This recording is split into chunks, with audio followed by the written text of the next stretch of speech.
President Biden's team is so worried that he can't hold himself together during an interview that they've been telling interviewers, we're not going to allow the interview unless we write the questions for him. God almighty. In other words, we'll make him available, but we're not going to let him try to answer any questions unless he knows what the answer is, unless he has a card in front of him and he's practiced this answer. Talk about the story. WURD up in, I forgot which station. Wisconsin. So WURD, you had a local radio host who was very popular. Her name was Andrea Lawful Sanders. So she actually scores a big interview with President Biden the day after the debate. She's all ready for it, psyched up for it, and then shortly before the interview, the White House says, oh, by the way, here's your questions. She says, wait, what are you talking about? They say, well, you have to ask him these questions or else he's not going to be available. Yeah. And obviously, look, if you're a local radio host and you get an interview with the President of the United States, you're gonna do what they tell you to do because you don't want to pass up that opportunity. So I agree what she did was wrong, but I also see why she might do it. I see why she would have done it. Yeah. But so she goes and does the interview, doesn't tell anybody that, okay, everything I asked him was because the White House told me to ask him. She finally admits it on CNN, I think this past weekend, and immediately loses her job because the radio station says, listen, hey, we can't take sides politically. And if you are asking questions written by this Democratic administration, you're putting our license at risk. We can't have that. You have to love this radio station for doing that. WURD, they've been around a long time. Yeah. They're kind of they're really the voice of the African American community all over Wisconsin. And the problem here is that the White House seemed to think that's just how we have to do business. As a matter of fact, the next day or within a few days, he appears on the Joe Brzezinski show, the Morning Joe. Joe Brzezinski, I call it, because obviously it used to be Joe Scarborough, but I think it's Joe Brzezinski now. And they do the same thing there. He literally is calling into the station. He's calling into the TV show. It's not a Zoom, it's a picture of him. And he's been asked questions with advisors, with cards in front of him where he knows exactly how to answer the question. There's no stress there. A president should be able to deal with that kind of stress. But MSNBC said, oh, this is a big victory for us. We got the president on the Joe Brzezinski show. And that just talks about how important we are. Let's put that in perspective, okay? I love when you talk about these statistics because you've really done a lot of look. If you take all MSNBC, CNN, Fox, and you put all of that together, what is the percentage of the American public that even watches? Little over 3%. Okay, that's with all of them. Yeah, all of them. So 300 million Americans.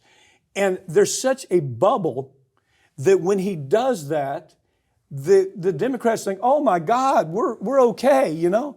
It's a bubble. The MSNBC, CNN, Fox bubble, they really believe that their impact is so profound that we can have him calling into a show and Joe Brzezinski and his wife can be asking questions where he's somewhere else answering the questions with a cheat sheet. I mean, that's basically what happens there. Well, and as I like to point out too, if this story had come out during the Trump administration, where the Trump people are feeding the questions to the interviewers, I'd have covered it and I'd have slammed the hell out of him for it. Everybody else that does this would have slammed the hell out of him for it. So it's not okay to have a double standard.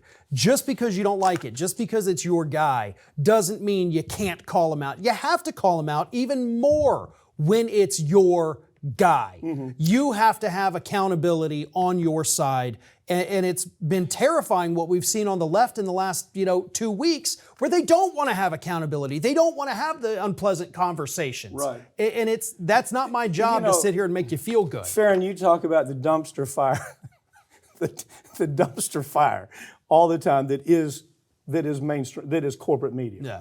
What is it? 29% of Americans have a favorable view of the dumpster fire taking place with corporate media. 29%.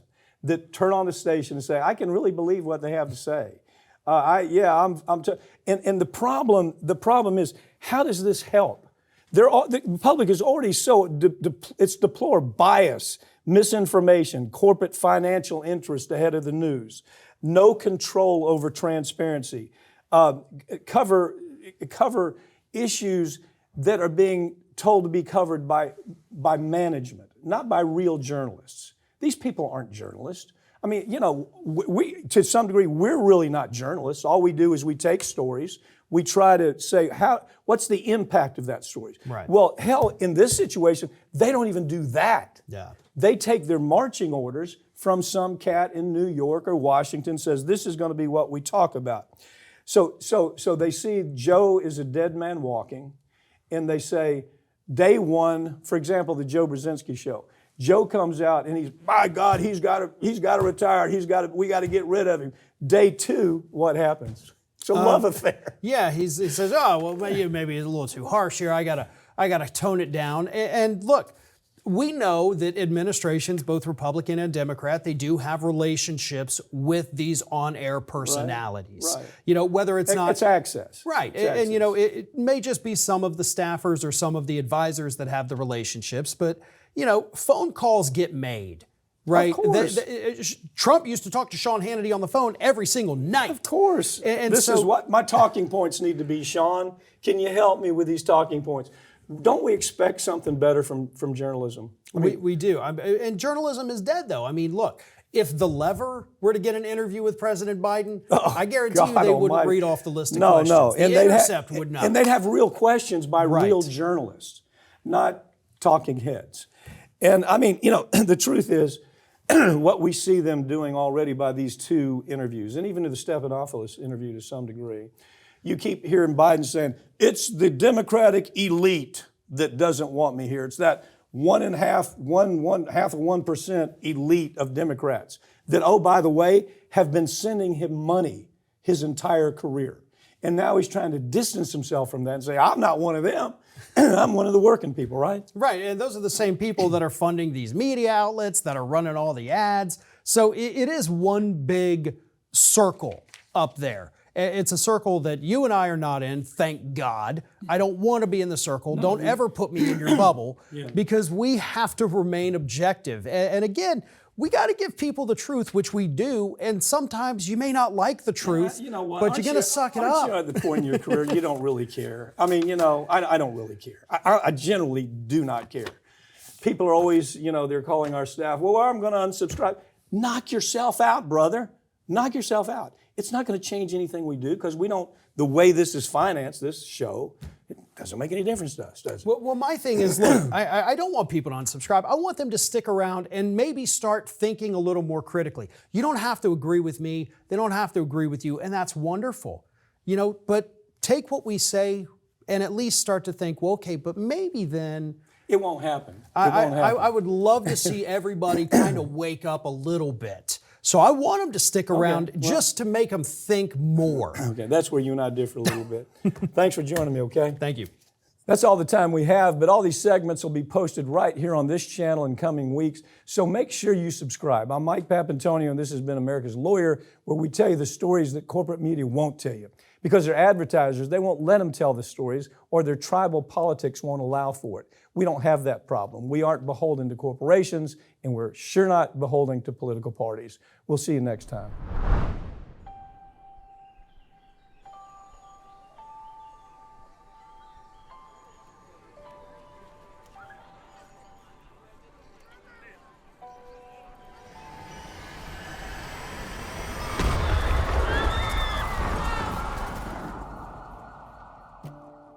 That it had helped dirty money flow through its branches around the world, including at least 800... Plaintiffs allege that the defendants provided money and medical goods to terrorist groups Hezbollah and Jaish al-Mahdi. This is a well-organized business for these individuals that carry out these attacks. Terrorism is a business, and they run it like a business. They knew about what was going on for a decade. They absolutely, no question about it, knew that HSBC was washing money. They had every reason to understand it was for terrorism and it was for drug cartels. Took no action whatsoever. These banks are involved. Their accounts are connected, and they're using them to mask the transactions. The more complicated they can make the transactions, the more distance they can put between the bad guys and the seemingly legitimate purpose of these funds. They pay $1.9 billion, which is a drop in the bucket compared to what they've made, and nobody goes to prison. These CEOs, these bankers that made this decision, they're safe at home. They know what they've done. It's resulted in the death of Americans, contractors and soldiers, not just hundreds, but thousands. And we look the other way because they don't look like criminals. The die is cast. The people that are responsible are on Wall Street. And they don't look like criminals. It's almost a suspension of disbelief. Sometimes I'll have people call me and say, is this real? Do they really get away with this? Yeah, they do.